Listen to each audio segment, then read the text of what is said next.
What's going on, everybody? We are outside Atomic Creamery here at Fashion Island in Newport Beach. This is a veteran-owned ice cream shop that makes their ice cream with liquid nitrogen. Let's go inside, make some ice cream, and have some fun. No, we do. I think we both like chocolate and peanut butter. Ooh, 3 gentle pumps. Extra peanut butter for Ryan. Yes. Buckeye's a legendary ice cream. I can't wait to have it. So, I'm gonna load you up and you're gonna do it, right? Load it up, lock it in, get it started. You ready? Am I good? Is that locked? Yep. Okay. Ready?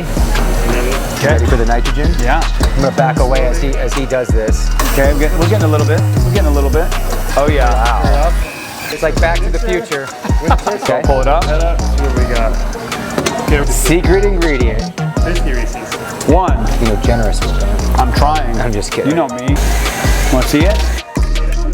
Turn it flat. Okay, now put it on top. Now rotate it to the right. It's not too bad. Okay. Do we need to shake it some more? In a small circle. Oh, that was not a small circle. Now that's your chocolate shell.